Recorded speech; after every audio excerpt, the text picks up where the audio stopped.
Bismillahirrahmanirrahim. Assalamualaikum warahmatullahi wabarakatuh.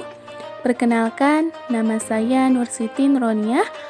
Saya merupakan mahasiswi Institut Agama Islam Darussalam Ciamis, Prodi PAI 6B. Tujuan saya membuat video kali ini adalah untuk memenuhi salah satu tugas dari mata kuliah Hadis Tarbawi 1, dosen pengampu yang terhormat Ibu Titin Yuniartin MPD. Video kali ini membahas tentang alat dan media pembelajaran. Untuk pembahasan yang pertama yaitu mengenai pengertian dari alat dan media pembelajaran itu sendiri. Alat pembelajaran adalah alat yang digunakan untuk membantu kelancaran proses pembelajaran maupun bimbingan pada khususnya dan proses pendidikan di sekolah. Alat pembelajaran ini fungsinya hanya sebagai alat bantu untuk memperjelas pesan yang akan disampaikan oleh media pembelajaran. Untuk pengertian media pembelajaran merupakan alat yang digunakan untuk menyampaikan materi atau informasi pembelajaran. Lebih memperjelas lagi, saya akan memberikan satu contoh, yaitu misalkan ada seorang guru yang akan memberikan sebuah pembelajaran. Nah, guru tersebut menggunakan PowerPoint, kemudian PowerPoint itu ditayangkan di proyektor. Nah, PowerPoint itu disebut dengan media pembelajaran karena mampu memberikan atau menyampaikan informasi pembelajaran. Sedangkan proyektor itu disebut sebagai alat pembelajaran karena proyektor itu hanya berfungsi sebagai alat pengantar media pembelajaran itu sendiri. Dan untuk pembahasan selanjutnya yaitu mengenai waktu dan tempat belajar. Waktu belajar adalah pemanfaatan kesempatan yang tersedia untuk melakukan kegiatan belajar. Sementara tempat belajar adalah sesuatu yang dipakai untuk berlangsungnya kegiatan belajar dan mengajar. Contohnya seperti ruang kelas dan sebagainya. Hadis di atas menjelaskan tentang perhatian Nabi Muhammad SAW terhadap pendidikan para sahabat, terutama para kaum wanita. Pembelajaran yang dilakukan Nabi Muhammad SAW tidak hanya sepihak, yaitu untuk kaum pria saja, tetapi Nabi juga memberikan pengajaran terhadap kaum wanita.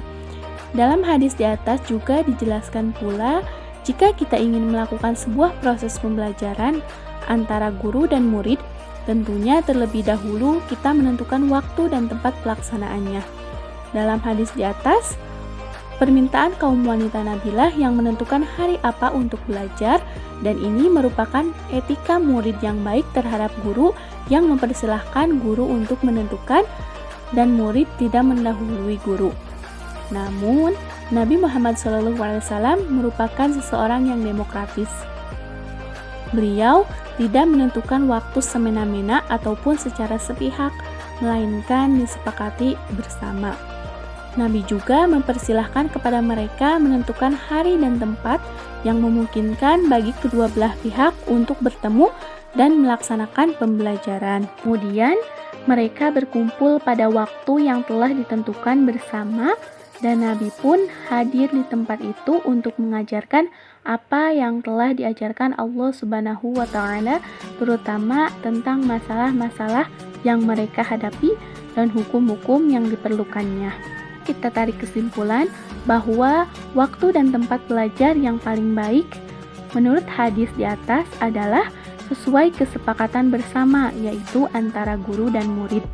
Secara umum, tempat belajar yang baik adalah tempat yang nyaman, tidak banyak gangguan, tempat yang permanen, dan seterusnya.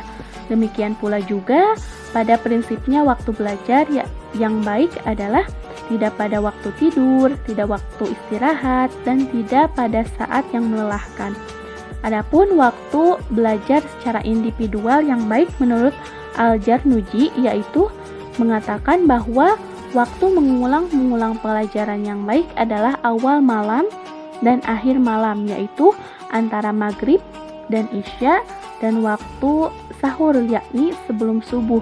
Dua waktu tersebut diberkahi oleh Allah Subhanahu wa Ta'ala. Kemudian yang selanjutnya adalah mengenai jadwal pelajaran. Jadwal pelajaran adalah merupakan elemen yang sangat penting di dalam suatu sistem informasi di sekolah, terutama dalam proses kegiatan belajar dan mengajar. Pada hadis di atas dijelaskan bahwa para murid Abdurrahman bin Mas'ud mempunyai himmah yang sangat besar terhadap menuntut ilmu. Bahkan mereka meminta langsung kepada Abdurrahman bin Mas'ud untuk menambah jadwal pembelajarannya menjadi setiap hari. Akan tetapi keinginan mereka dibantah oleh Abdurrahman bin Mas'ud. Beliau memberikan pelajaran dan mau'idhah kepada murid-muridnya seminggu sekali, yakni setiap pada hari Kamis. Alasannya yaitu untuk mengantisipasi semangat para murid agar tetap segar dan tidak merasakan kebosanan. Ada beberapa hal yang dapat diambil dari hadis di atas, yaitu yang pertama, jadwal pelajaran hendaknya disesuaikan dengan kondisi murid dan tingkat kesulitan materi pembelajaran. Yang kedua adalah kurikulum pembelajaran hendaknya disesuaikan dengan jenjang usia pendidikan, tingkat kesulitan, dan yang lainnya. Kemudian yang ketiga, penyesuaian kurikulum dengan kemampuan anak didik. Dan yang terakhir adalah jadwal pembelajaran yang tidak membosankan. Pesan yang selanjutnya yaitu mengenai pendidik sebagai media pembelajaran. Pendidik sebagai media pembelajaran artinya adalah pendidik berperan sebagai sarana ataupun alat untuk menyampaikan materi pembelajaran. Kenapa pendidik disebut sebagai media pembelajaran? Karena pendidik memiliki ataupun bisa menyampaikan informasi ataupun pesan-pesan pembelajaran kepada peserta didik. Media pembelajaran sangatlah penting dan diperlukan dalam sebuah proses pembelajaran. Ini dimaksudkan agar peserta didik itu mudah dalam mencerna dan memahami materi yang disajikan. Seperti dalam hadis yang sudah disebutkan tadi, Rasulullah SAW sering memediakan dirinya ketika menyampaikan suatu pelajaran. Misalnya, ketika beliau menjelaskan tanda-tanda kiamat. Kemudian ada yang bertanya, "Wahai Rasulullah, apa yang dimaksud dengan kekacauan?" Maka Rasulullah SAW menjawab begini. Nabi SAW memberikan isyarat dengan tangannya, lalu memiringkan seolah-olah atau seakan-akan yang dimaksudnya adalah pembunuhan. Maka dari itu, pendidik disebut sebagai media pembelajaran karena pendidik bisa menyampaikan pesan-pesan ataupun informasi-informasi mengenai pembelajaran. Kemudian pembahasan yang terakhir yaitu mengenai tulisan dan mimbar sebagai media pembelajaran. Pengajaran sangatlah diperlukan yang namanya media. Contohnya seperti tulisan dan mimbar. Ini dimaksudkan untuk membantu materi pembelajaran itu dapat diserap dan mudah dipahami oleh peserta didik. Hadis di atas menjelaskan tentang pengajaran yang diberikan saat kepada anaknya merupakan pelajaran bagi kita bahwa memberi pengajaran dapat dilakukan dengan metode kata demi kata, kalimat demi kalimat, seperti pengajaran baca tulis, baik secara langsung murid-murid mengikuti bacaan atau secara imla atau dikte.